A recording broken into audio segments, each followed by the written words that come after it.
육체로는 나이 들었지만 영적으로는 어린아이들로 가득 찬 교회는 그럴 수 있죠.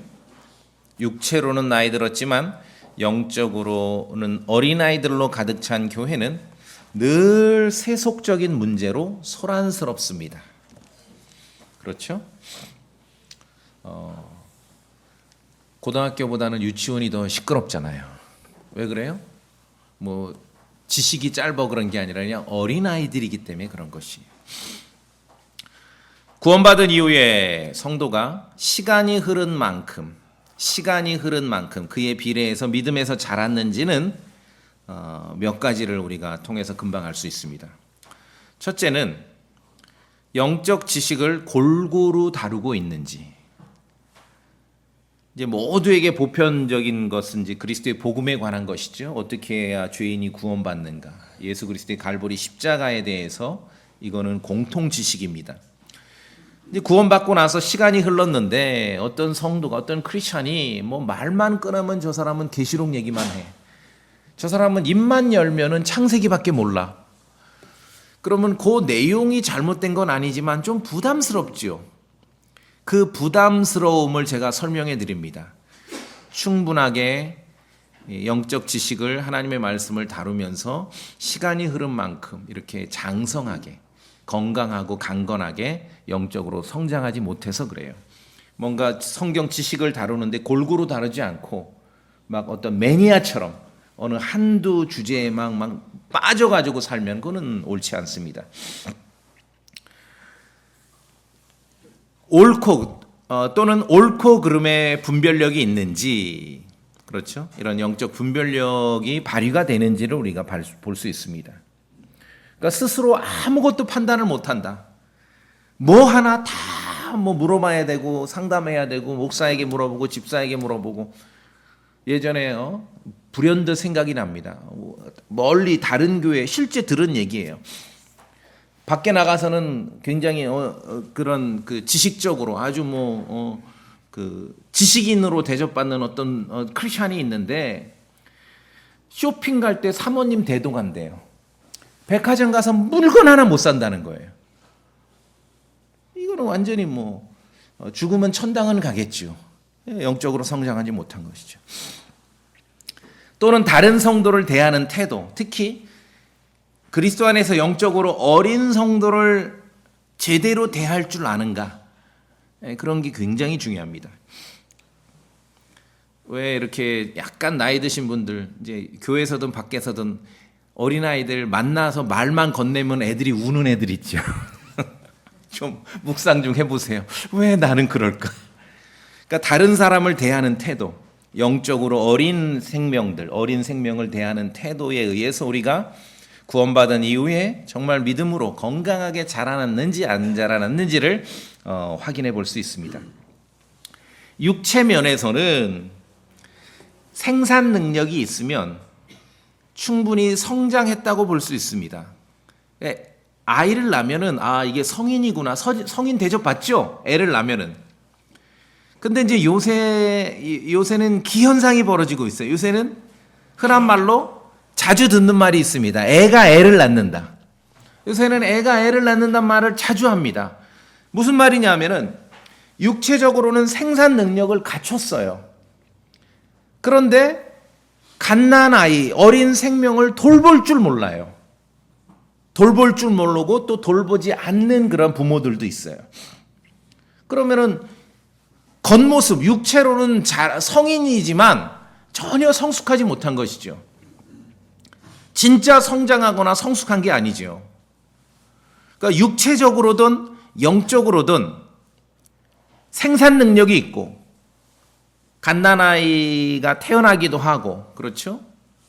이렇게 또 영적으로도 복음을 전해서 죄인에게 예수 그리스도를 소개해서 구원받기도 하고 그런 생산 능력이 있고, 거기다 더하여 갓난아이나 어린 생명에게 쉽게 얘기해서 먹을 것, 음식을 가려서 공급할 수 있어야 됩니다. 이게 어른이지요. 애가 애를 낳으면은 갓난아이에게 막 아무거나 갖다 이렇게 집어넣는 경우 있죠. 그럼 옆에서 이제 막 야단을 치잖아요. 그런 거 주면 안 된다고. 갓난아이나 어린아이에게 그 때에 맞춰서 제대로 된 음식을 가려 먹일 줄 알아야 정말 성숙한 사람입니다. 생명을 돌볼 줄 알아야. 영적으로 마찬가지입니다. 영적으로. 사도 바울이 데살로니가전서에서 이렇게 썼습니다. 유모가 자기 아이들을 돌보듯 너희 가운데서 부드러운 자가 되었노라. 그러니까 유모가 자기 아이들을 돌보듯 어린 생명을 돌볼 줄 알아야 영적으로 정말 성숙한 사람이에요. 육신적으로도 마찬가지죠. 생산 능력이 있는데 물론 신체적으로는 어른이에요. 그런데 그 태어난 아이를 돌볼 줄 몰라요. 돌보려 하지 않아요. 그러면 이건 미성숙한 것이죠. 미성숙한 것. 그래서 굉장히 오늘 이 히브리서 말씀에서는 구원받은 이후의 성도가 정말 제대로 성숙했는가, 하나님의 말씀을 먹으면 성숙했는가, 그것을 따져보라는 것이죠. 또 우리의 영적인 분별력은 반드시 성경을 기반으로 해야 됩니다. 어떤 세상에서 필요한 그런 지식적 판단뿐만 아니라 영적인 분별력은 성경을 기반으로 해야 됩니다. 온 세상이, 우리 성도님들은 어쩐가 모르겠어요. 가끔 경험하실 거예요. 온 세상이 교회를 판단하는 첫 번째 기준 뭡니까? 제가 어디 가서 목사라 하면 나에게 첫 번째 질문, 태클 들어오는 게 뭐예요? 당신 교회 몇 명 모여요? 무슨 이 사람들은 성경을 기반으로 하지 않기 때문에 교회를, 예수 그리스도의 교회를 이마트인 줄 아는 거예요. 고객만 많으면 그것이 제일이다. 크리스천들도 그런 생각으로 오염된 사람이 너무 많아요. 너무 많아요. 그렇죠? 그건 세속적 시각입니다. 뭐 백화점입니까? 고객만 많으면 그 최고예요? 교회는 하나님의 말씀에 따라 하는지 안 하는지가 중요한 거죠. 그게 중요해요. 말씀으로 판단해야죠. 그래서 교회가 그리스도 안에서 정말 이미 구원받은 성도들이 그리스도의 복음을 전해서 새로운 생명이 태어나기도 하고 또 태어난 생명이 말씀 안에 제대로 성장하기도 하는지 그걸 살펴야죠. 그걸 살펴야죠.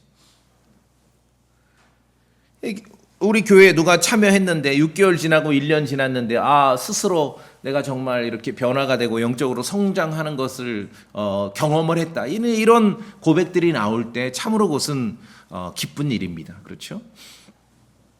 자, 그리고 이제 여기 6장에서도 잠깐 언급되고 있지만 말씀을 능숙하게 다루지 못하면서 또는 교리의 기초를 다시 놓으려는 자들이 있을 때 주의하셔야 됩니다. 여기 이제 쭉 그런 구체적인 교리적 내용이 나와요. 그 중에 이제 하나 제가 말씀드리면은 죽은 자들이 가는 장소가 성경에서는 두 군데밖에 없습니다. 구원받은 사람은 파라다이스, 낙원에 가는 거고요. 구원받지 못한 사람은 헬, 지옥에 가는 겁니다. 여러분 그렇게 믿으시죠? 이 두 개밖에 없어요. 낙원에 가기 위해서 대기하는 중간 장소라든지 지옥에 가기 위해서 대기하는 중간 장소 이런 데는 존재하지 않습니다. 그거는 성경에는 없습니다. 그것은 없어요. 성경에는 낙원 아니면은 지옥밖에 없습니다. 낙원 아니면 파라다이스, 지옥밖에 없는데 구원받은 사람은 낙원에 가고 구원받지 못한 사람 지옥에 가는데 뭔가 있을 듯 말 듯 하면서 제3의 장소를 가르치는 거예요.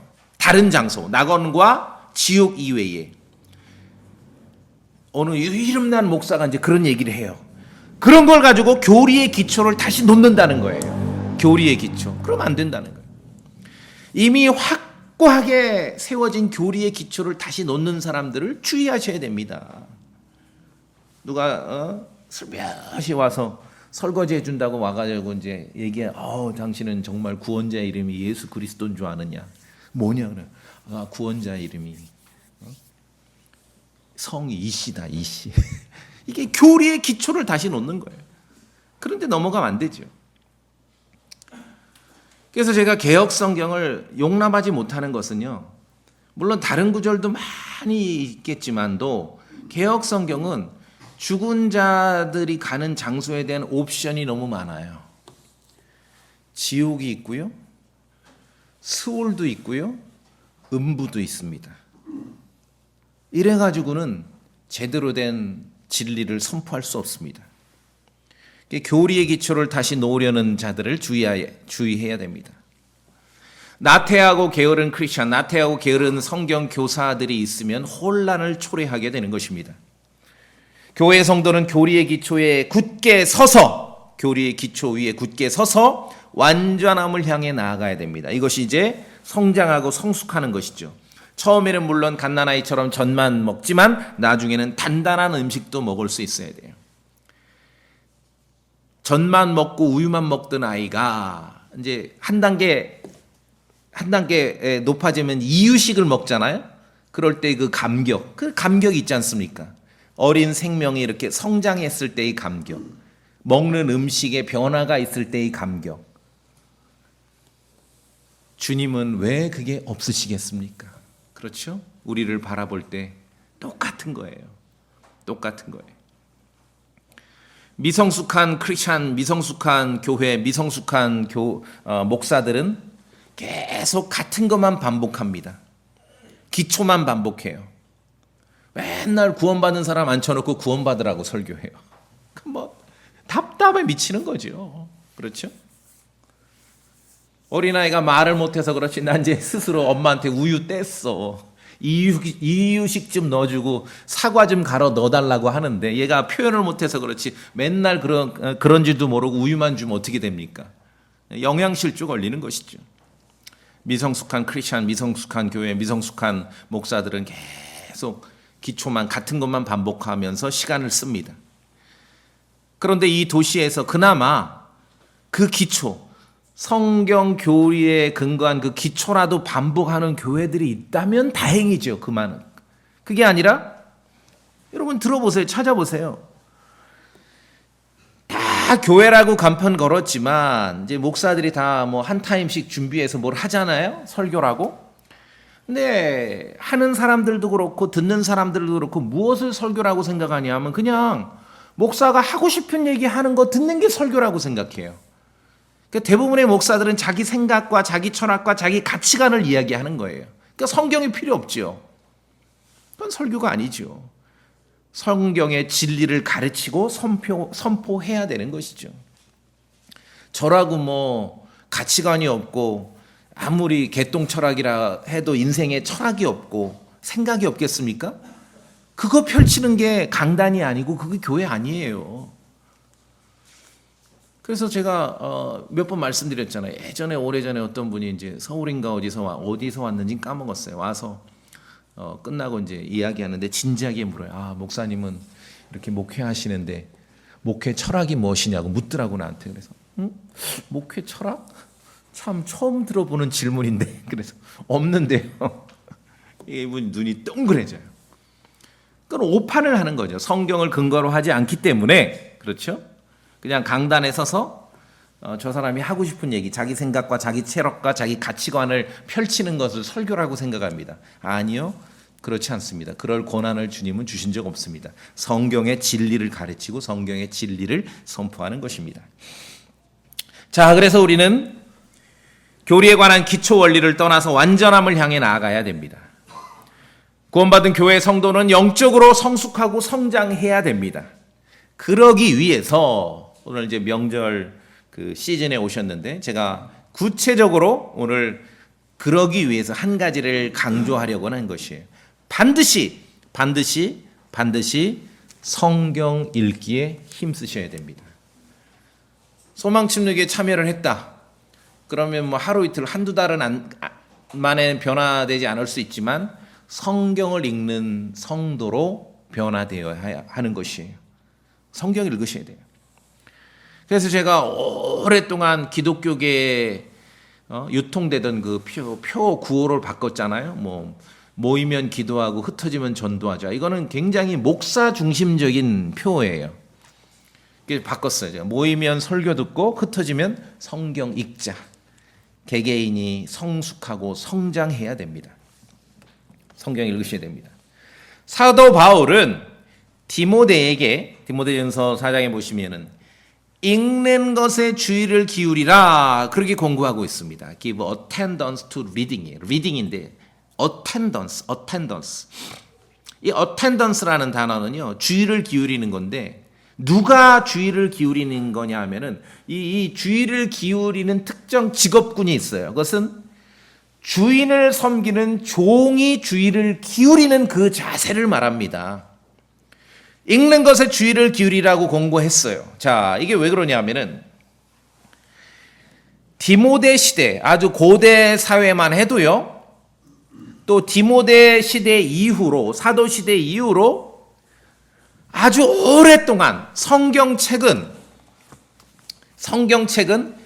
개인 소유물이 아니었어요.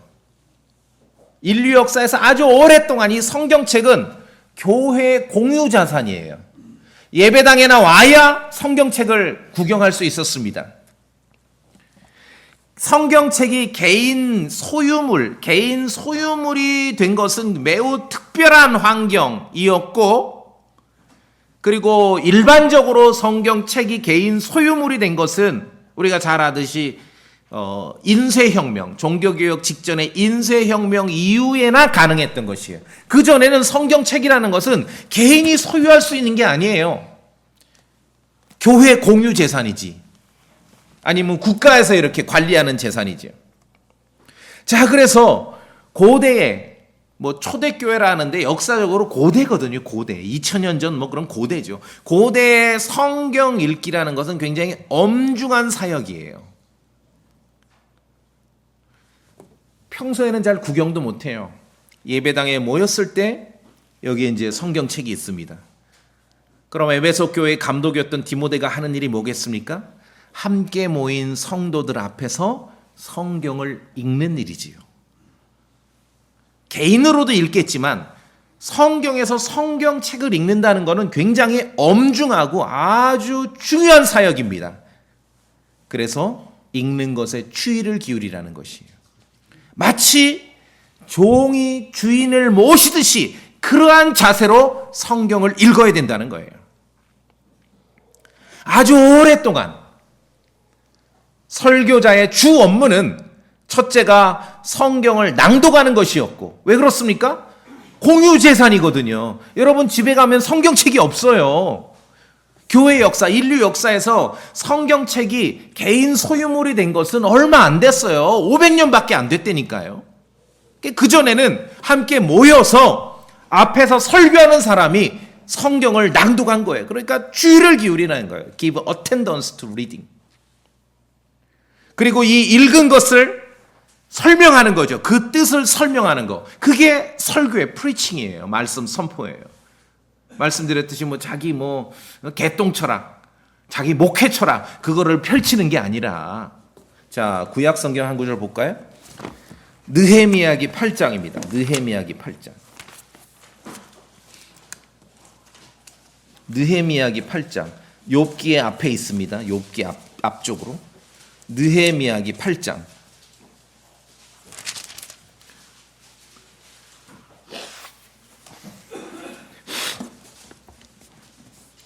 이제 고대 이스라엘 민족의 역사 가운데 바벨론기 70년 이후에 벌어진 사건인데, 느헤미야기 8장. 자, 8절입니다. 저랑 같이 읽어보겠습니다. 느헤미야기 8장 8절. 시작. 이렇게 그들이 하나님의 율법책의 말씀들을 명료하게 낭독하고 의미를 알려주어 백성이 그 낭독한 것을 이해하게 하니라. 여러분 아시겠습니까? 이게 예배고 설교예요. 성경을 낭독하고, 그리고 그 낭독한 본문을 의미를 설명해서 이해하게 하는 거죠. 영적인 이해력을 열어주는 것입니다. 이것이 바로 아주 오랫동안, 이후로도 역사에서 아주 오랫동안 설교자의 주 업무였습니다. 첫째는 성경을 낭독하는 것이고, 그래서 바울은 디모데에게 읽는 것에 주의를 기울이라, 읽는 것에 주의를 기울이라. 그리고 두 번째는 그 뜻을 설명하는 것입니다. 우리가 개인적으로 지금은 이제 성경책을 예배당에만 보유하는 것이 아니라 다 각자 개인 재산으로 성경책을 보유하고 있죠? 너무너무 정말 축복받은 시대입니다. 제가 몇 차례 강조하고 반복하는데, 인류 역사상 지금이 가장 성경책이 싼 시절이에요. 가끔 어떤 분들이 그래요. 뭐 성경 한 권 사기 너무 비싼 거 아니냐고. 인류 역사에서 이 성경책 이렇게 저렴하고 싼 적이 없어요. 가장 싸요, 인류. 제가 볼 땐 창세 이후로 가장 싸요, 성경책이. 그렇죠? 그래서 집에 개인 소유를 하는데 집에 또 한 권만 있는 게 아니라 각자 다 가지고 있죠. 가장 영적으로 복받은 시대입니다. 그래서 개인적으로 우리가 적용시키자면은 정말 성경 읽기라는 건 매우 엄중한 일이에요. 엄중한 일이에요.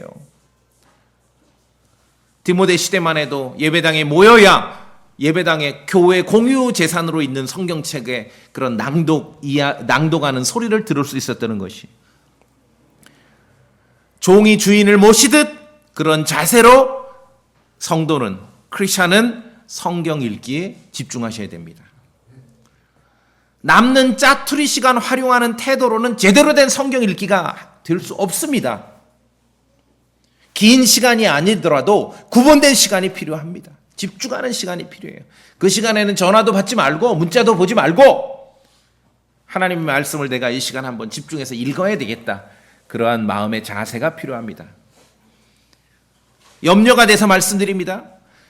구원받은 성도로서 성경을 읽지 않고 보낸 그 많은 시간은요, 곧 여러분의 입과 여러분의 행동을 통해서 다 드러나게 되어 있습니다. 옆 사람이 다 알고 있어요. 이 사람 말하는 거 들으니까 성경 읽는지 안 읽는지 알아요. 제가 우리 교회 성도들에 대해서는 얘기 안 하지만 이제 바깥에서 이렇게 여기 뭐 서울 멀리 있는 사람 얘기하거든요. 서울에 있는 어디 멀리 있는 사람 얘기할 때 얘기해요. 그 형제는 성경 안 읽는 사람이야. 어떻게 알아요? 아니, 그 대화해보면 알죠. 대화해보면은. 성경을 읽지 않고 보낸 그런 많은 시간이 여러분의 말과 여러분의 행동을 통해 드러나고 있습니다. 드러나고 있습니다. 제가 볼 때 종말의 사인은 많은 사람들이 뭐 뉴스를 보고 뭐 세상 이렇게 돌아가니까 종말 아닙니까? 그런 것도 뭐 그럴싸한데, 제 입장에서 종말은 교회에서, 예배당에서 성경 읽는 소리가 사라지는 것입니다. 구약시대 이스라엘 자손들도 그렇고요. 그들이 모이면은 성경을 낭독했습니다. 신약시대 사도 바울이 썼죠. 디모데 시대도 보니까 교회는 모이면은 성경을 읽었습니다. 그 교회는 첫 번째 성경 읽는 소리가 들려요. 근데 지금 이 시대 교회는 어떻습니까? 노랫소리는 커졌는데 성경 읽는 소리는 줄어들었어요. 제가 볼 때 이게 종말의 사인이에요. 그럼 노래 부르지 말라 소리가 아니라, 아니요, 노래도 부르고 기도도 하고 성경을 읽어야죠. 성경을 읽어야죠. 집에서 홀로 있을 때 소리내 낭독하기가 쉽지 않죠? 그럼 예배당에서 함께 읽을 때만이라도 낭독할 때 참여하셔야 됩니다. 이 시간도 놓치면 언제 하냐고요. 언제 하냐고요. 제 입장에서 볼 때 종말의 사인은 교회에서 크리스찬들이 모이는데 성경 읽는 소리가 들리지 않는다는 것입니다. 그래서 제가 이날까지 설교하면서 본문을 가지고 설교할 때 혼자 읽고 끝내지 않죠? 30년을 같이 읽었습니다. 그렇죠? 30년. 성경 읽는 소리가 들려야 됩니다. 그래서 누군가 우리 교회에 참여했는데 6개월 참여하고 1년 참여했는데, 내가 이전에는 안 그랬는데 성경을 읽게 되었습니다. 그런 말을 종종 듣거든요. 참으로 감사한 일이죠. 바울이 디모데에게 권고했듯이 읽는 것에 주의를 기울이셔야 됩니다. 그 읽는 것에 주의를 기울인다는 그 그림은 지금 성경 읽기를 뭐 가볍게 생각하는 게 아니에요. 종이 주인을 섬기는 그러한 자세로서 하나님의 말씀을 읽는 것이에요. 복받은 시대에 사는 크리스찬의 당연한 의무 아니겠습니까? 창세 이후로 성경책이 이렇게 싼 적이 없어요. 그리고 원하기만 하면 또 살 수 있지 않습니까? 읽으셔야 돼요. 읽으셔야 돼요. 예수님께서 태어난 도시는 베들레헴이지만 성장하신 도시는 갈릴리 나사렛입니다. 이게 이제 중요한 일화가 있습니다.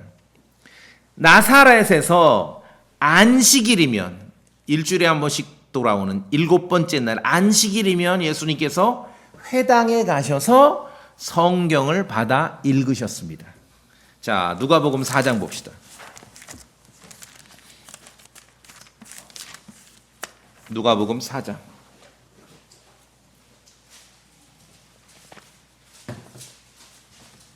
16절입니다. 누가복음 4장 16절 제가 봅니다. 그분께서, 예수님이죠, 자기가 자라난 나사렛에 가사 자기 관례대로입니다. 자기 관례대로 밑줄 쫙이죠. 안식일에 회당에 들어가 읽으려고 서시니, 여기서 이제 흥미로운 것은 17절 보시면은 섬기는 자가 대언자 이사야의 책을 그분께 넘겨드리므로, 예수님 시절에도 성경책은 개인 소유물이 아니에요. 회당에 가야 읽을 수 있어요. 그러니까 회당에 관리하는 사람이, 말하자면 지금 우리는 이 그림 뭐냐면 도서관에 갔는데 대출은 안 돼. 거기서만 읽어. 그래서 다 기록을 해놨어요. 이 관리인이. 딱 보니까 지난주 왔는데 지난주 이사야 어디까지 읽었구나. 그래 그 다음 딱 내준 거지요. 그 장면입니다. 섬기는 자가 대언자 이사야의 책을 그분께 넘겨드리므로 그분께서 책을 펴서 읽었습니다. 그런데 16절 다시 보세요. 사람들은 종종 묻습니다. 태어나시고 30세까지의 기록이 없는데 뭐 하셨을까 궁금하죠? 그래가지고 막 소설을 쓰고 전설을 만들죠. 어디 갔었다 그런 어디 티벳에 갔다 그런 헛소리를 하는 사람들이 있는데, 여기 보면 우리가 알 수 있죠. 자라난 나사렛에 가사 자기 관례대로 안식일에 회당에 들어가 읽으려고 서시니, 나사렛에 계시는 동안 7번째 날이 오면, 안식일이 오면은 회당으로 가셔서 성경을 읽으셨습니다. 근데 이것이 뭐예요? 관례라는 말은, 요새 쉬운 말로 제가 바꿔서 설명드릴게요. 관례대로 그렇게 하셨다, 이 말은 루틴이에요. 삶의 루틴. 안식일이면 회당 가서 성경 읽는 게 예수님의 삶의 루틴입니다. 관례는 반복하고 반복해서 몸에 밴 행동을 말합니다. 그렇게 성경 읽어야 됩니다. 안식일에 회당에 가서 성경 읽는 것은 예수님의 삶의 루틴이었습니다. 그러니까 그 회당 지키는 자가 알지요. 딱 왔는데 이사야 지난주 읽은 거 다음 기록이 있으니까. 일요일이면은 예배당에, 교회에 참여하는 것은 구원받은 성도의 삶의 루틴이어야 돼요. 마땅한 루틴이어야 돼요. 이걸 무슨 법으로 정해서가 아니라 반복해서 몸에 밴 거예요. 자동이죠. 오토매틱. 매주 일요일 날 결정하면 그건 큰일 나요. 그렇게 하면 그런 거는 관례라고 안 해요. 반복해서 몸에 밴 것, 삶의 루틴이 되어야 합니다. 일요일이면 나는 성도들과 만나고 예배당에 모인다. 그리고 하나님의 말씀을 날마다 읽는다. 예수님께서 그렇게 하셨듯이. 꾸준히 늘 하는 대로, 하는 행동들이 꾸준히 반복해서 몸에 밴 행동, 그러한 태도가 진짜 믿음의 모습입니다. 쉬운 말로 여러분이 성도로서, 크리스찬으로서의 삶의 루틴이 진짜 여러분의 믿음이에요. 저는요, 목회자이지만 어떤 성도의 돌발적인 헌신이나 발작적인 헌신, 열심 이런 거 신뢰하지 않습니다. 반복해서 몸에 밴 행동, 관례로 드러나는 그러한 태도가 그 성도의 진짜 믿음이에요. 한 번도 읽지도 않다가 시간 나고 날 잡아서 돈이 생기고 시간이 생겨서 내가 3일 동안에 어디 가가지고 돈 내고 성경을 일독을 하고 와야 되겠다. 저에게 하나도 감흥이 안 돼요. 발작적이고 돌발적인 헌신으로밖에 느껴지지 않습니다. 많이 못 읽더라도 꾸준히 자동으로, 그렇죠? 예수님께서 관례대로 하셨듯이 하나님의 말씀, 킹제임스 성경 놀랍지 않습니까? 창세 이후로 성경 책값이 가장 싸고, 그리고 지금은 원하기만 하면 또 성경을 살 수도 있지 않습니까? 자유 대한민국에서. 더군다나 보존된 성경, 킹제임스 성경이 지금 온전하게 번역돼서 여러분 손에 주어졌지 않습니까? 그럼 할 일이 뭐예요? 반복하고 반복해서 성경을 읽는 거예요. 성경책을. 반복하고 반복해서 성경 읽기가 우리의, 여러분의 몸에 밴 행동으로 드러나야 됩니다. 그게 관례예요, 관례. 예수님 그렇게 하셨지 않습니까? 그럼 우리도 그렇게 해야 돼요. 그렇게 안 하면 어떻게 되는가? 말씀드렸죠? 성경을 읽지 않고 지내온 많은 하루하루 성경을 읽지 않고 보낸 그런 여러 날들이 모이면은 여러분의 말과 행동을 통해서 다 드러나게 돼 있다니까요. 다 드러나게 돼 있습니다. 말씀드렸잖아요. 어디 가서 저기 다른 도시에 가서 비슷한 처지에 있는 A라는 사람을 만나고 B라는 사람을 만났는데 그냥 대화해 보면은 나타나요. A라는 사람, B랑 다 똑같아. 뭐 여러 가지로 뭐 행동이나 주장하는 거나 다 비슷한 것 같은데 진지하게 대화해 보면 드러나요. 아, A라는 사람은 성경을 읽지 않는 사람이구나. B라는 사람은 성경을 읽는구나. 자, 그렇게 예수님 성경 읽으셨습니다. 여기서 이제 뒤로 넘기셔서 성경을 쭉 읽으셨어요. 이사야서를. 그 다음에 예수님께서 성경 읽기를 마치고 회당에 있는 사람들에게 말씀하셨어요. 자, 보세요. 20절 제가 읽습니다. 그분께서 책을 덮어 섬기는 자에게 다시 주시고 앉으시며, 야, 예수님도 성경 읽고 다시 반납하셔야 돼요. 다시 강조드립니다. 성경책이 개인 개별 소유물이 된 것이 얼마 되지 않았어요. 우리는 그 이후 시대를 살면서 너무너무 복받은 시대죠. 그 이전에는 성경책은요, 개인이 가질 수가 없어요. 이런 유대인에게는 회당의 공유 재산이거나 예전에 교회의 공유 자산일 뿐입니다. 그러니까 디모데에게 성경 읽는 거에 주의를 기울여서 정말 종이 주인을 섬기듯 그렇게 성경을 낭독하고 읽으라고 그렇게 권면한 것이죠. 자, 그래서 다시 그분께서 책을 덮어 섬기는 자에게 다시 주시고 앉으심에 회당에 있는 모든 자들의 눈이 그분께 곤정되므로 그분께서 21절 그들에게 말씀하기 시작하시되 이 성경 기록이 이날 너희 귀에 성취되었느니라 하시니, 자, 아까 우리 느헤미야기 8장 읽었던 패턴 똑같죠? 성경을 먼저 읽습니다. 그 다음에 그 읽은 것의 의미를 풀어 설명해 줍니다. 이것이 preaching, 말씀 선포, 설교지요. 그렇죠? 그러니까 22절 우리 같이 읽어볼까요? 22절 시작. 모두가 그분에 대해 증언하고 그분의 입에서 나오는 은혜로운 말씀들에 놀라 이르되 이 사람은 요셉의 아들이 아니냐 하며, 은혜로운 말씀.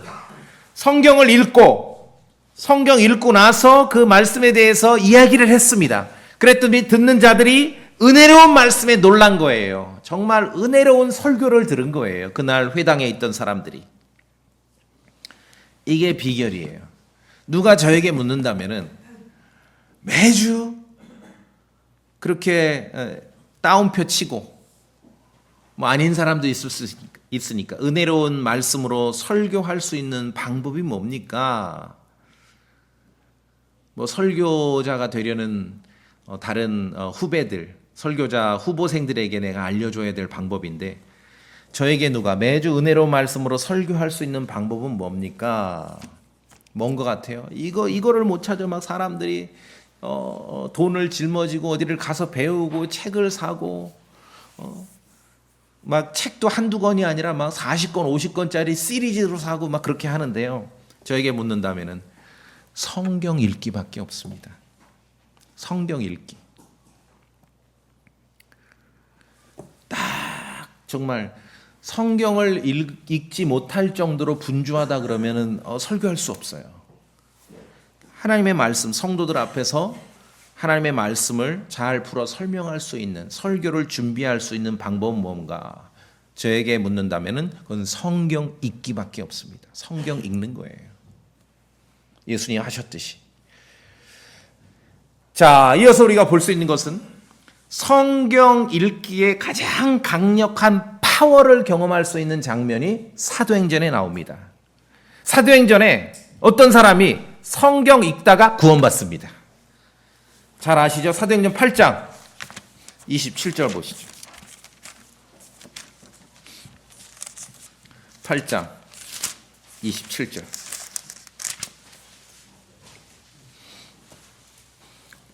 사도행전 8장 27절입니다. 그가 일어나 가는데 그는 빌립입니다. 보라, 에디오피아 사람 곧 에디오피아 사람들의 여왕 간다게 밑에서 그녀의 모든 국고를 맡아 큰 권세를 가진 내시가 경배하러 예루살렘에 왔다가 돌아가면서 자기 병거에 앉아 대언자 이사야의 글을 읽더라. 자, 이런 생각 해보신 적 있으세요? 빌립이 에디오피아 넷이 만나서 복음을 전한 건 알겠는데 27절입니다. 27절. 굳이 에디오피아 넷이, 기껏해야 넷인데 에디오피아 넷이에 대해서 이렇게 길게 설명한 이유가 뭘까요? 에디오피아 사람 곧 에디오피아 사람들의 여왕 간다게 밑에서 그녀의 모든 국고를 맡아 큰 권세를 가진 내시가 경배하러 예루살렘에 왔다가, 그러니까 쉬운 말로 풀자면은 고대 에디오피아의 무슨 재정부 장관 정도 된 거예요. 이 사람은. 굳이 이 사람에 대해서 이렇게 자세히 풀어서 우리에게 알려주는 이유가 뭘까요? 이 정도 되니까 에디오피아로 돌아가면서 이사야서 사본을 개인으로 읽고 있는 거예요. 이 정도 되니까 국가의 전체 국가 왕국의 재산을 맡을 정도 권위가 있는 사람이니 자기 개인 성경을 읽고 있는 거예요. 이해되십니까? 상황이? 아무나 가서 성경을 읽는 게 아니에요. 고대에. 본문은 성경 읽기가 가지고 온 가장 놀랍고도 확실한 결과를 보여주고 있습니다. 에디오피아 내시는 에디오피아 왕국에서 대단한 지위를 가진 자였습니다. 그러니까 이사야서 사본을 입수해서 읽으면서 갈 수 있었던 겁니다. 그런데 문제는 이사야서를 읽었는데 그 구절을 이해를 못해요. 그때 주님께서 빌립을 만나게 하신 거예요. 빌립이 에디오피아 내시를 만나서 그가 읽던 구절에서 시작해서 예수 그리스도를 선포합니다. 자, 넘기셔서 35절.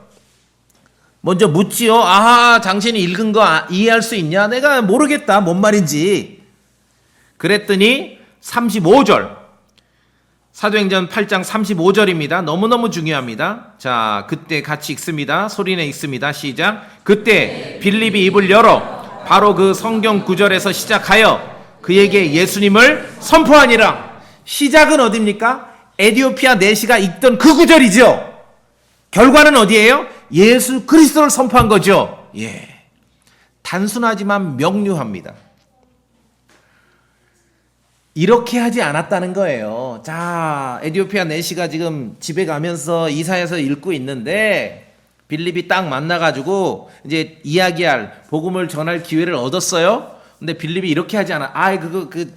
일단 덮으시고 창세기 펴보세요. 창세기. 이렇게 하지 않았다는 거예요. 오늘 현대 대부분의 크리스찬들이 그렇게 하고 있죠.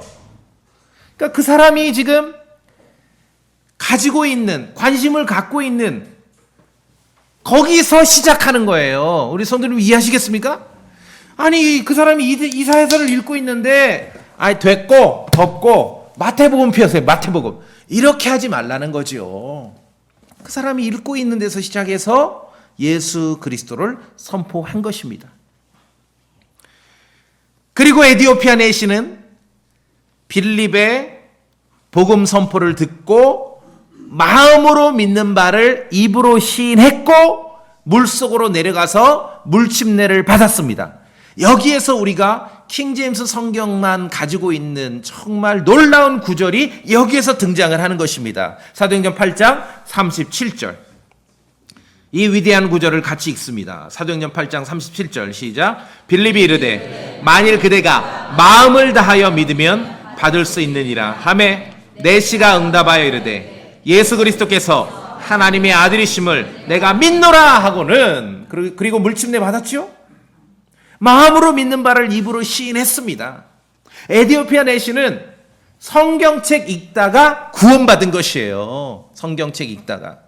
성경 읽기에 강력한 그러한 능력, 성경 읽기에 강력한 파워를 우리가 여기서 직접적으로 목격할 수 있습니다. 사도행전 8장 37절은 킹제임스 성경에만 보존되어 있는 구절이에요. 어떤 번역본이 진짜 성경인지 가짜 성경인지 보시려면은 사도행전 8장 37절을 열어보시면 돼요. 개역성경에 어떻게 되어 있습니까? 없음, 그렇게 되어 있어요. 없음. 도대체 예전부터 많은 설교를 듣고 개역성경 볼 때도 궁금하지 않으셨어요? 에디오피아 내시에 똑 떨어지는 구원 간증도 없는데 도대체 누가 에디오피아 내시가 구원받았다고 그렇게 설교했냐고요. 사도행전 8장 37절이 없는데, 예수 그리스도께서 하나님의 아들이심을 내가 믿노라, 이 구절이 없는데, 에디오피아 내시에 똑 떨어지는 신앙 고백이 없는데 그가 구원받았다고 누가 말할 수 있냐고요. 누가? 그러니까 흐리 멍텅하죠. 그냥 예배당만 몇 번 나오면 다 구원받았대, 다 구원받았대. 그런 게 어디 있습니까? 성경 읽기에 직접적인 파워를 우리가 여기서 목격할 수 있습니다. 성경 읽으세요. 읽으시라고요. 이 성경 읽는 크리스찬이 되는 것을 수용하지 못하면 힘든 거예요. 신앙생활이 힘든 거죠. 성경 읽기는 큰 선물을 가져옵니다. 계시록 1장에서는 읽는 자, 대언의 말씀을 듣는 자가 복이 있다는 거예요. 읽는 자가 복이 있습니다. 여러분 복 받고 싶으시죠? 읽으시라고요. 읽는 자는 복이 있다라고 써놓으셨어요. 읽으시라고요. 성경 읽기를 통해서 우리는 성경이 주는 인내와 위로를 배우게 됩니다. 이제 작심으로하고 전체를 한번 통독을 해보겠다. 창세기부터 쭉 읽어. 창세기 재밌어요. 뭐 스토리가 재밌지 않습니까? 흥미진진. 그래서 이제 창세기 50장까지 다 읽고 이제 출애굽기 들어갑니다. 출애굽기도 흥미진진해. 막 재밌어요. 초반전에. 한 20장부터 이제 시작되면은 이스라엘만 광야에 간 게 아니라 성경 읽기도 광야에 빠지는 거예요. 그 얘기가 그 얘기고 반복하고 그 소리가 그 소리고, 창세기, 그래 계시록, 이 출애굽기를 인내함으로 40장까지 다 읽었는데 그 다음에 레위기 더 깊은 광야에 빠지는 거예요. 성경 읽기를 통해서도 인내와 위로를 얻게 되는 것입니다. 성경을 읽을 때 진리를 이해할 수 있습니다. 읽으면 이해합니다. 우리 성도님들은 침례교회 치고는 저에게 개별적으로 어떤 성경 관련된 질문을 많이 안 해요. 왜? 여러분 다 아시죠? 뭐 질문해봐야 답이 뻔하거든. 읽으라 그러거든. 그냥 가서 읽으세요. 직접 읽을 때 진리를 발견하게 됩니다. 자, 봅시다. 에베소 3장. 에베소 3장. 에베소서 3장. 자, 우리 성도님들이 에베소 3장 3절 4절을 천천히 또박또박 한번 읽어주세요. 에베소 3장 3절 4절 곧 계시로부터입니다. 4절까지 시작. 곧 계시로 분께서 내게 신비를 알리셨는데 그것은 내가 전에 명방의 말로 적은 것과 같으니라.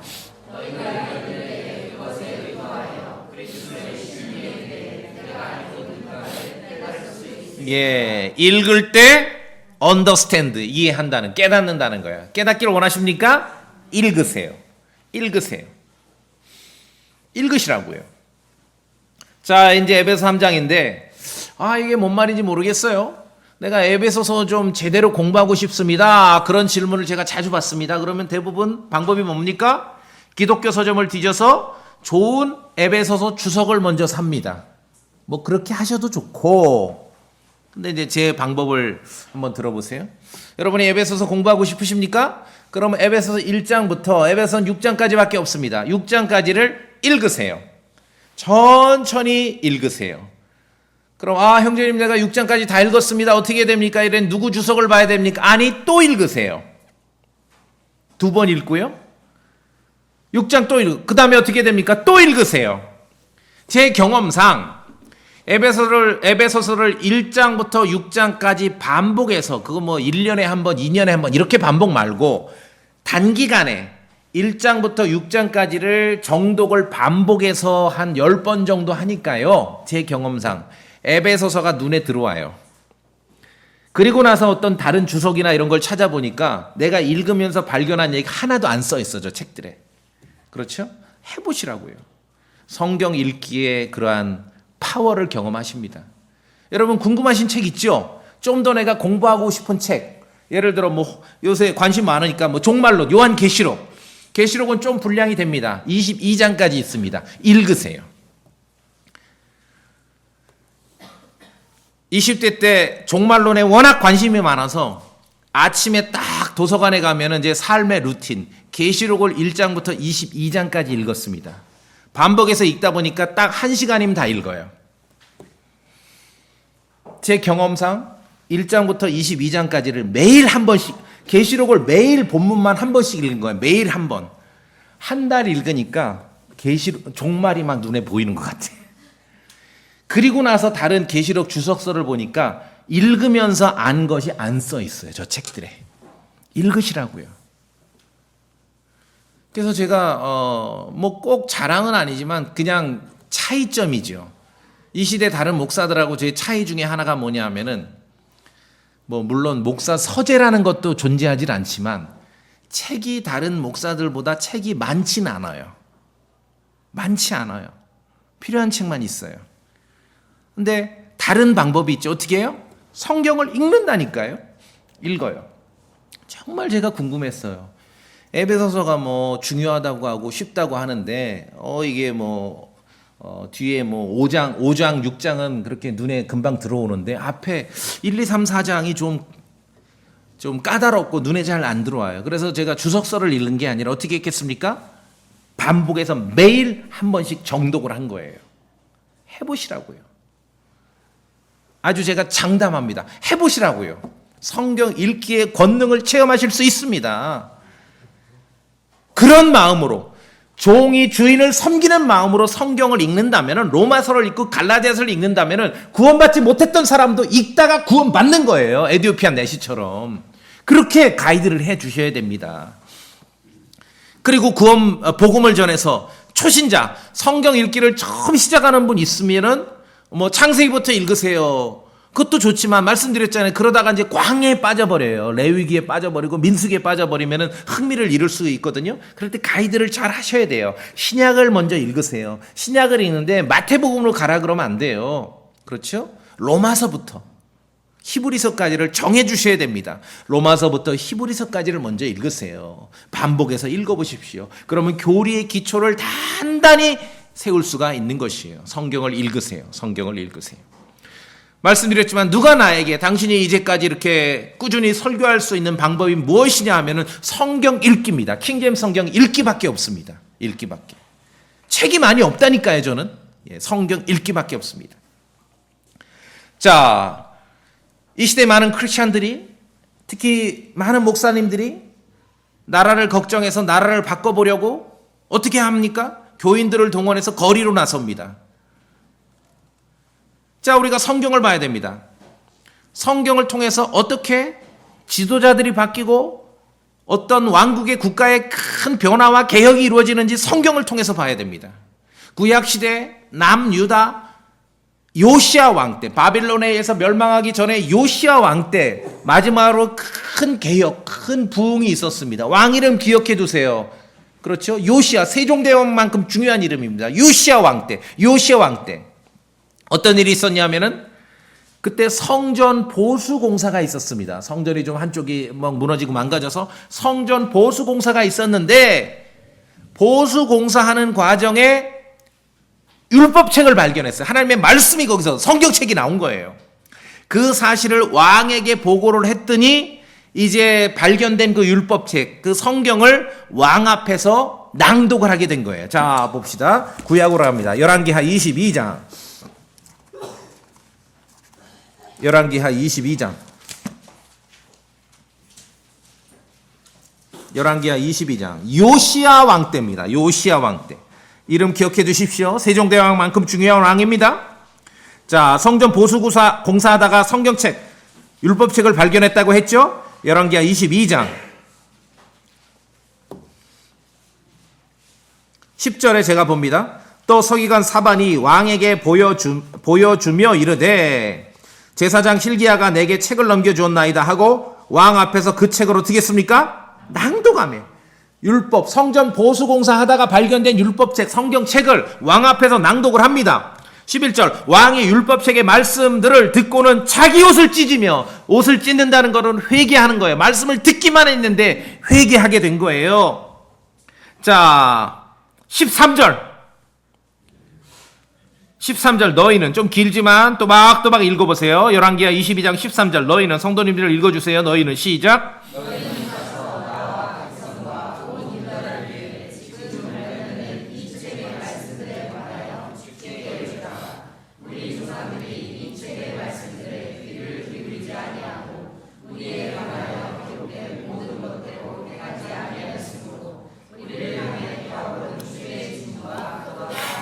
예, 성전 보수공사하다가 성경이 발견된 것을 왕이 읽었습니다. 왕이 읽고 회개를 합니다. 우리가 이 말씀대로 하지 않았구나. 그 다음에 백성 앞에서 다시 읽습니다.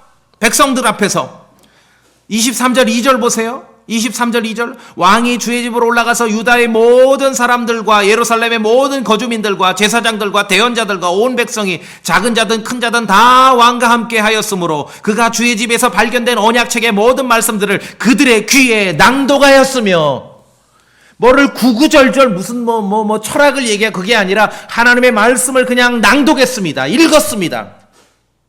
왕과 백성이 이제 말씀대로 살기로 작정한 거예요. 언제? 남유다 요시야 왕 때. 그리고 어떤 일이 벌어졌습니까? 읽고 나니까 자기들이 잘못한 걸 알았죠. 바알을 섬기던 모든 것을 제거합니다. 예루살렘에서 우상 숭배하는 산당들을 제거했습니다. 몰렉 숭배를 금지했습니다. 그리고 유월절 명절을 성경대로 회복을 했습니다. 남유다가 망하기 전에 요시야 왕 때 정말 마지막으로 큰 개혁과 부흥과 변화가 있었어요. 성경은 요시야 왕에 대해서 이렇게 평가합니다. 한 장 더 넘기시면은 열왕기하 23장 25절 저와 같이 읽어볼까요? 25절입니다. 시작. 요시야와 같이 모세의 모든 율법대로 자기 마음을 다하고 혼을 다하고 힘을 다하여 주께 돌아선 왕은 그 이전에도 없었고 그 이후에도 그와 같은 자가 일어나지 아니하였더라. 요시야 왕 때 놀라운 마지막 그 큰 개혁과 부흥이 어디서 시작됐습니까? 하나님의 말씀을 읽는 데서 시작된 거예요. 왕이 먼저 읽었고 왕이 읽은 그 성경을 백성들이 함께 읽은 것이에요. 그랬을 때 놀라운 변화가 있었던 것이죠. 요시야 왕 때 유다 왕국이 어떻게 개혁되고 변화되었습니까? 성경 읽기에서부터 시작된 것이에요. 요새 나라 걱정하는 사람 많죠? 특히 크리스천 목사들 많습니다. 뭐부터 해야 됩니까? 띠를 두르고 거리로 나갈 게 아니라 성경 읽기부터 시작돼야 되는 것이에요. 하나님의 말씀이 뭐라고 써 있는지, 뭐라고 말씀하시는지. 여기서 하나 보시면은 놀라운 그러한 일들이 벌어지는 것입니다. 자, 성도는 성장하고 구원받은 이후 성숙해야 됩니다. 그러려면은 반드시 개인적으로 성경 읽으셔야 됩니다. 모이면 설교 듣고요. 흩어지면 성경 읽으셔야 됩니다. 들어보세요.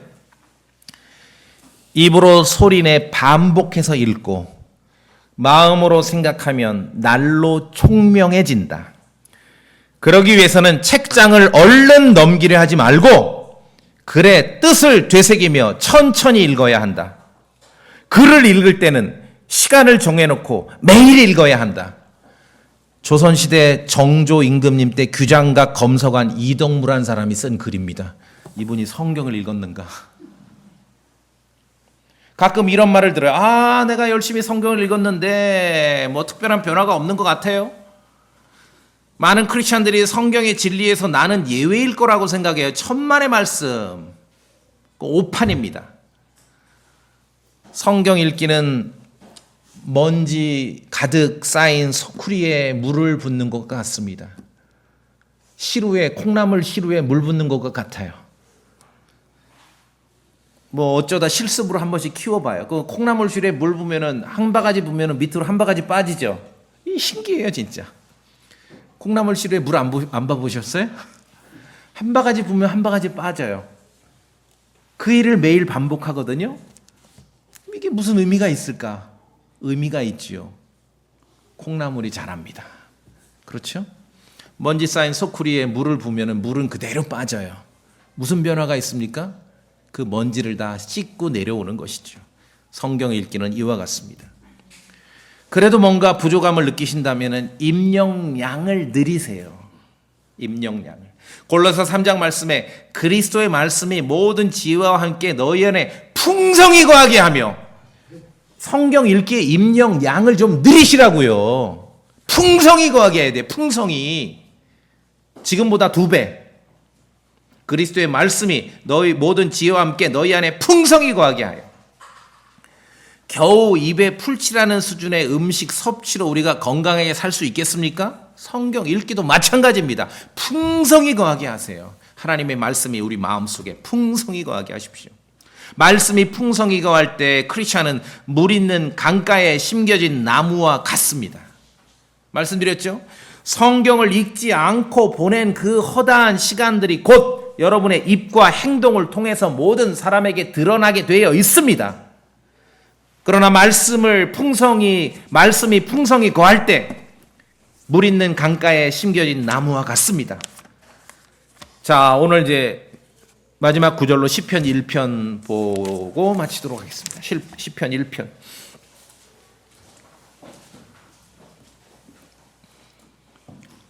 시편 1편 1절에 하나님을 따르지 않는 자들의 계획대로 걷지 아니하고 죄인들의 길에 서지 아니하며 조롱하는 자들의 자리에 앉지 아니하는 사람은 복이 있나니. 2절 3절을 저와 같이 읽겠습니다. 시작. 그는 주의 율법을 기뻐하며 그분의 율법을 밤낮으로 묵상하는도다. 그는 물이 있는 강가에 심은 나무 곧 제철에 열매를 맺는 나무 같으며 그의 잎사귀 또한 시들지 아니하리로다. 그가 하는 것은 무엇이든 형통하리로다. 아멘. 성경 읽기를 통해서, 성경 읽기가 예수님처럼 삶의 루틴이 되셔서 여러분의 삶 가운데 물 있는 강가에 심겨진 나무처럼 풍요로움과 열매 맺음과 풍성함을 경험하게 되시길 바라겠습니다. 다 같이 기도하시겠습니다.